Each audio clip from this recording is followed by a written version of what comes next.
সোমবার থেকে শুরু হয়েছে মহাকুম্ভ মেলা। এই মেলা চলবে 26শে ফেব্রুয়ারি পর্যন্ত।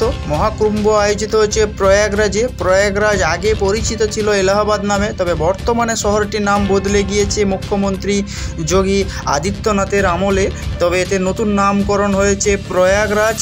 কিন্তু এই প্রয়াগরাজ বা কুম্ভ মেলায় লক্ষ লক্ষ মানুষের ভিড় এবং লক্ষ লক্ষ সাধু সন্ন্যাসিনীর আগমন হয়েছে। তারই মধ্যে একজন নারী সাধ্বী, যাকে দেখার জন্য মানুষের ভিড় লেগে গেছে।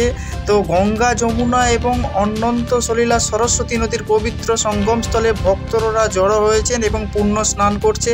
এবং লক্ষ লক্ষ মানুষের এই ভিড়ের মধ্যে একজনকে আপনারা দেখতে পাচ্ছেন, যিনি সবার নজর কেড়েছেন, প্রাক্তন নেট প্রভাবী অধুনা সাধ্বী।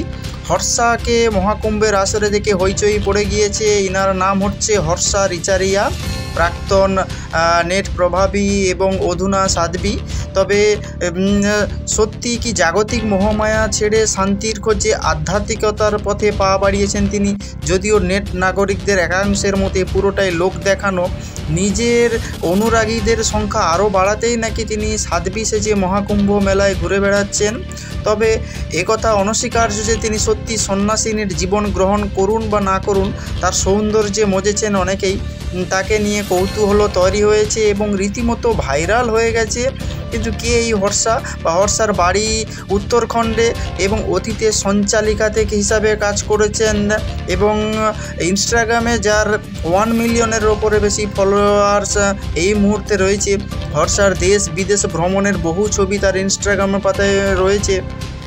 2024 সালের নভেম্বরে ব্যাংককের হুয়াতিন সিটিতে একটি ডেস্টিনেশন বিয়ের আয়োজন করেছিলেন এই সাধ্বী মহিলা। এরপরে মায়ানমারের মান্দালয় শহরেও একটি ডেস্টিনেশন বিবাহের অনুষ্ঠান আয়োজন করেন এবং এনার ইনস্টাগ্রামে প্রায় 1 মিলিয়নের ওপরে প্রায় ফলোয়ার্স রয়েছে, যেটা আগেও বলেছি। তবে গত বছর বা 2 বছর আগে তিনি সন্ন্যাসিনীর জীবন বেছে নেন। আচার্য মহামণ্ডলেশ্বরের কাছে দীক্ষা নিয়ে তিনি সাধ্বী হন। তারপর থেকে হর্ষা নিজের পরিচয় দেন সমাজকর্মী এবং হিন্দু সনাতনী সিংহী হিসাবে। যদিও একজন সঞ্চালিকা হিসাবে কাজও করেন, তিনি নেট প্রভাবী হিসাবেও কাজ করেন। যদিও হর্ষাকে সাধারণত যেসব পোশাকে দেখা যায় তার থেকে সম্পূর্ণরূপে অন্য রূপে মহাকুম্ভ মেলায় ধরা দিয়েছেন তিনি। এবং সাধ্বীর পোশাক, কপালে তিলক এবং ফুলের মালা পরে এবং রথে চড়ে মহাকুম্ভে পৌঁছান তিনি। সেখানে পৌঁছে একটি সাক্ষাৎকারে 30 বছর বয়সী নেট প্রভাবী জানিয়েছেন তিনি সব কিছু ছেড়ে নতুন পোশাক পরেছেন। তিনি বলেন, আমার যা প্রয়োজন ছিল তা ছেড়ে দিয়ে আমি এই পদ গ্রহণ করেছি এবং আমি আভ্যন্তরীণ শান্তির জন্য একজন সাধ্বীর জীবন বেছে নিয়েছি।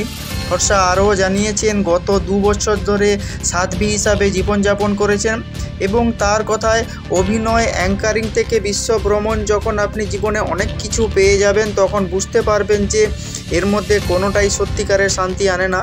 যখন ভক্তি আকর্ষণ করতে শুরু করে তখন জাগতিক সংযোগ থেকে দূরে সরে যেতে ইচ্ছে করে, নিজেকে প্রার্থনা, স্ত্রস্ত্র ও ঈশ্বরের প্রতি ভক্তিতে সমর্পণ করতে ইচ্ছা করে।